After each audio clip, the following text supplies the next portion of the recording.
Live from News 9 WAOW. This is News 9 at 6.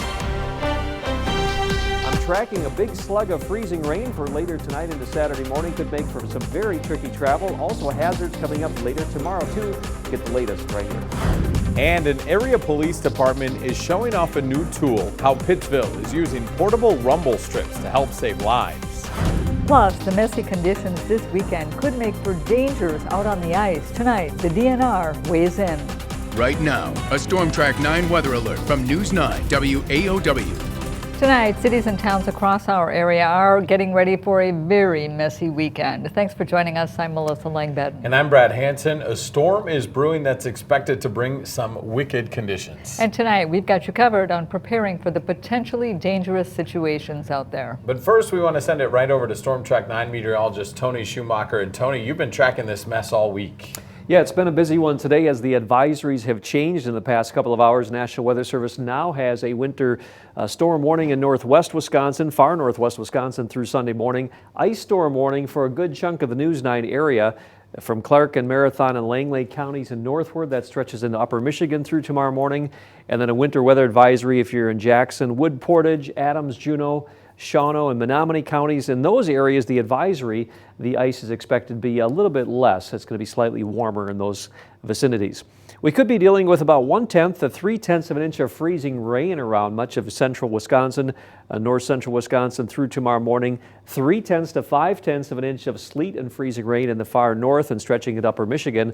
So they'll probably have some of the worst conditions lingering a little bit deeper into the day tomorrow up there where it's going to be slightly cooler. Now, the satellite radar right now just shows a ton of cloud cover, no precipitation just yet.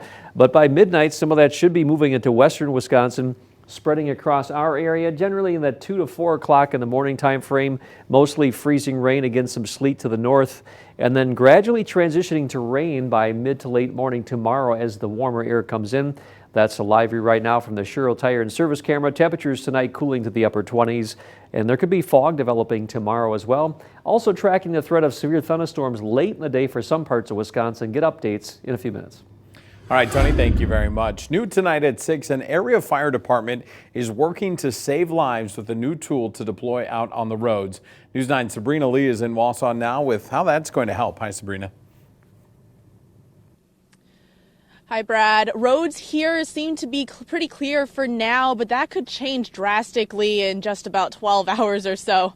And it can quickly turn deadly, especially for first responders who are responding on scene to accidents. That's why Pittsville Fire Department is turning to portable rumble strips. You've probably seen or felt rumble strips out on the road before or near construction zones, or if you're veering onto the shoulder of the highway. They're meant to catch the attention of drivers by jolting the car. Back in December when we had that extreme fog, Pittsville Fire said a driver nearly hit a first responder on scene of an accident. That's when they realized portable rumble strips could help. It's another tool that we bring to a scene to protect personnel. That's the primary goal of these, is to get your attention and to slow down. You're approaching an emergency operation ahead. He says they're definitely easy to deploy and will definitely catch drivers' attention. Now, Pittsville Fire says they haven't had to use these portable strips yet, and they hope they don't have to. Live in Wausau, Sabrina Lee, News 9 WAOW. Thank you, Sabrina. And with freezing rain on the way overnight, it will create slippery travel conditions. Wausau Public Works says that they are keeping a close watch on that. With freezing rain, they put salt down on the primary roads, sand on secondary streets. If it's too cold, they say they put sand down on everything. If you will be out and about, Public Works asks you to give them plenty of room to do their job. Just keep your distance, and the hills. Don't follow a plow truck right on his tail up a hill, because if he loses it, it's just not going to be good. So just give us room to work. We'll get it done as quick as we can to get you going where you need to go. And of course, they'd like to see you get your errands done ahead of time, if you can, so that you can avoid being out on the roads when they're in poor conditions. With thunderstorms and warmer temps in our forecast, you might want to think twice before doing any ice fishing. News 9's Catherine Halverson is live in Wausau now with some safety reminders this time of year. Well, guys, I've counted at least 6 ice shanties that are left from where I'm standing, at least here on Lake Wausau. A few vehicles and even some snowmobilers, which isn't that many, and it's all for good reason. Now, the DNR says they get at least a dozen reports of people going through the ice in spring, and in some cases, people can't get out. The weather conditions headed our way are definitely enough to break up the ice. Typically, 4 inches of ice thickness is enough to hold a person and 12 inches for a car. You can also check ice thickness by using tools such as a spud ruler or ice auger.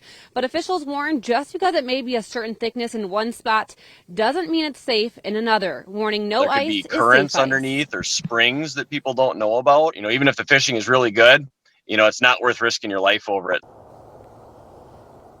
If you do happen to fall through the ice, he says it's best to try and get back to where you were before you fell and find that spot that held your weight. And if you have the right tools, you can easily climb back up. He also recommends investing in a float coat, packing additional clothes, and of course, making sure someone knows where you are, or at least having someone with you when out on the ice. Live in Wausau, Catherine Helverson, News 9 WAOW. Thank you, Catherine. And with that unsafe ice warning, state DNR officials want to remind you that ice shanties need to start coming off the ice. The first deadline coming up this Sunday on inland waters south of Highway 64. For waters north of there, shacks need to be off the ice by March 13th. That's also the deadline on Lakes Michigan and Superior and Green Bay, while March 15th is the deadline for Wisconsin, Michigan boundary waters and all other areas. Well, another big concern this weekend is flooding. We're getting it all, that is Yes, for we sure. are. Meteorologist Brad Miller is in studio with what you can do now to stay ahead of the rain. That's right. As Tony mentioned, there will be many weather concerns over the next couple of days, and one of those will be melting snow and the potential for flooding.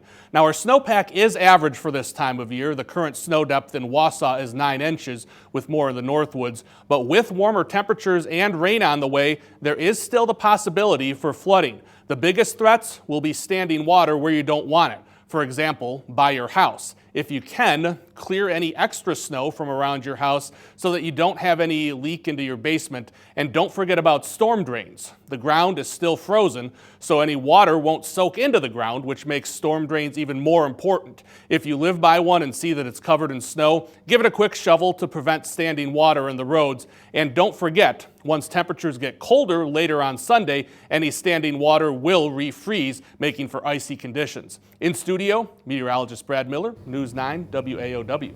Thank you, Brad. And you can stay up to date with the winter weather with our Storm Track 9 weather app. Free to download this, easy to find in the app or Google Play Store.